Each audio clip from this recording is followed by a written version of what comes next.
Então agora a gente está só testando para verificar se o áudio está legal, se outra coisa está legal, ok? Então olhando para a câmera, isso pode ser mais ou menos claro, correto? Oi moçada, hoje a gente vai tratar de um outro assunto, um pouco diferente do anterior, da cinemática, o conceito da cinemática, que é a termodinâmica. Esse é um assunto presente na físico-química clássica, termodinâmica, mas que desmembrou-se para várias áreas de conhecimento, incluso a química, a bioquímica, a fisiologia, a ecologia, a economia, certo? Mas vamos colocar só algumas ideias principais da termodinâmica. A primeira ideia é que essa termodinâmica diz respeito a um conceito de equilíbrio.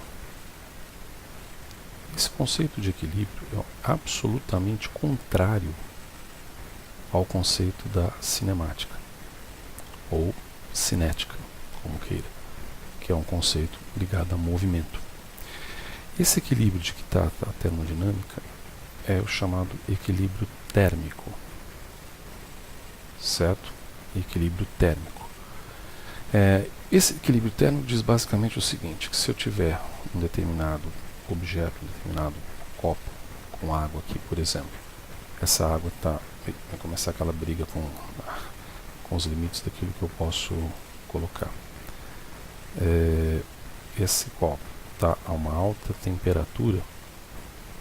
Esse copo ele é colocado em contato com outro copo aqui, ó, mais ou menos feioso.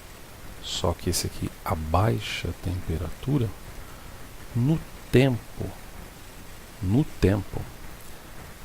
dado o tempo suficiente, esses dois copos agora, um ao lado do outro, terão exatamente a mesma temperatura.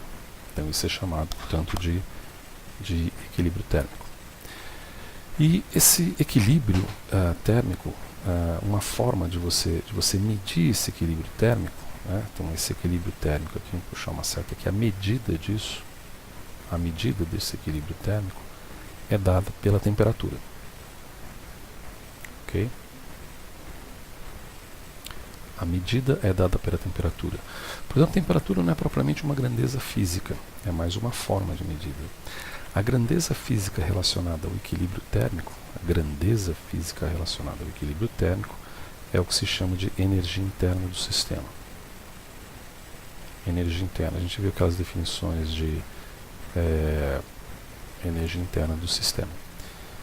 Essa energia interna do sistema, a gente viu definições de sistema, aberto, fechado, etc. e tal, ela é abreviada por U, simbolizada, não abreviada, ela é simbolizada pela letra maiúscula, em U. Minúscula às vezes, depende do livro que você pega, energia interna. Ocorre que essa energia interna aqui representa a somatória, aquele símbolo de somatória, de toda energia potencial, vamos colocar como pote, do sistema, mas toda energia cinética desse sistema. Ou seja, toda energia relacionada à energia contida nas moléculas e toda energia relacionada ao movimento dessas moléculas. E aí você tem energia potencial, você tem vários exemplos aqui de energia potencial, eu vou abreviar rapidamente. Por exemplo, você tem a gravitacional. Você tem uma energia potencial também nuclear. Você tem uma energia potencial quântica. E aí vai uma série de outras formas. E em relação à energia cinética, você tem, deixa eu desenhar aqui, beleza. Você tem a energia, por exemplo, rotacional das moléculas. Você tem a energia vibracional das moléculas. Tá certo? Você tem energia transacional e por aí vai. Isso aqui são apenas um exemplo. Agora veja, talvez seja fácil a gente tentar medir a energia interna do sistema se eu tivesse uma bolinha, se eu tivesse uma molécula. Mas ocorre que quando a gente trabalha com quantidades em mol, lembre-se que um mol representa 6,02 vezes 10 a 23 moléculas. Portanto, seria impossível, é impossível, de fato, eu ter a compreensão, o entendimento de cada um dos componentes dessas energias, tanto potenciais quanto cinéticas, para 10 a 23 moléculas. Isso é impossível. É por isso que em termodinâmica não interessa tanto essa energia, essa representação de energia, e sim a sua variação. Então isso faz que ΔU seja mais importante, certo? Esse delta de variação, mais importante que a energia. E esse ΔU, ele é normalmente medido, ele é equacionado através da medida de calor. Lembra que calor é representado por Q, e lembra que trabalho é representado por W. Aqui encerra-se basicamente o que se chama de primeira lei da termodinâmica. Tá? Então, resumidamente, essa relação de variação de energia interna existe porque eu não tenho como medir a energia isolada de cada uma das moléculas. Basicamente é por causa disso, ok? E veja também que a variação dessa energia interna, ela relaciona-se propriamente com todos os movimentos, vamos dizer assim, os movimentos. Movimentos com M não dá, né? Movimentos de átomos e de moléculas. Movimentos de átomos e os movimentos de moléculas que estão naquele determinado sistema. Ora, a maneira de eu medir os movimentos de água, até mudar de coisinha para ficar bonitinho, a maneira que eu meço os movimentos de átomos e moléculas do sistema é o que se chama temperatura. Tá certo? Tá, aí você tem uma ligação. Alguns falam, inclusive, que a temperatura é a lei zero da termodinâmica.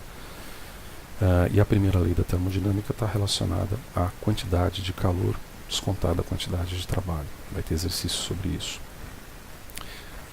Certo? E você tem um outro processo. Nesse movimento de átomos e moléculas, em que pode ser gerado trabalho, mas também é gerado calor, você pode ter a perda, vamos colocar aqui uma setinha mais ou menos assim, a perda de parte dessa energia. E a perda de parte dessa energia é alcunhada como entropia. Essa entropia é simbolizada por S. Tanto a entropia, que é simbolizada por S, a energia interna é simbolizada por U, e calor é simbolizado por Q. Há uma relação também de entalpia, mas eu não vou entrar em detalhe para essas explicações com relação a Q. Mas basicamente, vou entrar em detalhe, vai. Basicamente diz o seguinte: se você viu isso aqui em algum lugar, ΔH é a variação de entropia, tá? Variação de entalpia, né? Aqui, ental. ΔH é a variação de entalpia. Num sistema biológico como o nosso, em que a pressão é constante, isso aqui equivale à pressão constante justamente ao calor que é liberado naquele sistema. E entropia também aqui em cima, que é essa energia não aproveitável, uma energia relacionada à desordem, tá? Uma energia relacionada à desordem. Vou aqui novamente. Uma energia relacionada à desordem dessas moléculas, ela é representada na sua variação.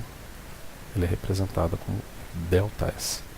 Então aqui você fecha o que se chama aqui em cima de segunda lei da termodinâmica. Ok? Segunda lei da termodinâmica, que vai tratar de entropia. A primeira lei da termodinâmica, onde que eu escrevi a primeira lei da termodinâmica? Aqui, primeira lei da termodinâmica, que vai tratar da energia interna do sistema e vai tratar também da entalpia indiretamente, porque a gente está tratando basicamente dessa relação da primeira lei. Surge uma outra quantidade importante, tá certo? Que advém mesmo aqui de calor, tá? No qual esse calor ele pode ser definido como a massa da substância vezes uma determinada constante, vezes a variação da temperatura. Então, delta temperatura. Certo? Essa aqui é a quantidade. Pode ser a massa, em alguns livros, inclusive, considera aqui como N, como número de mols, mas vamos considerar aqui a massa. Tá? Então, eu posso definir a quantidade de calor com uma função da massa e dessa constante.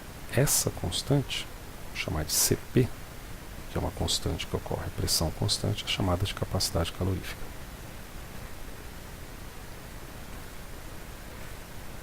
Capacidade calorífica. Explicando rapidamente na capacidade calorífica, é a quantidade de calor, tá, que é necessária para você elevar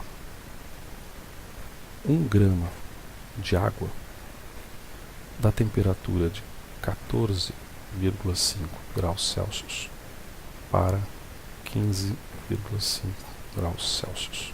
Ok? Então é apenas uma correlação. E outra coisa importante, isso foi colocado na aula sobre energia, é que essa temperatura graus Celsius ela é utilizada pela gente, mas ela não é utilizada como no sistema internacional. Tá? Então só tem que lembrar o seguinte, ó, lembrar que no SI a temperatura é medida em... Travou, tinha que travar justo na hora que eu ia colocar a temperatura. É medida em Kelvin. Inclusive você nem fala graus Kelvin, você fala Kelvin, que é representada como K. Isso é importante na elaboração dos exercícios.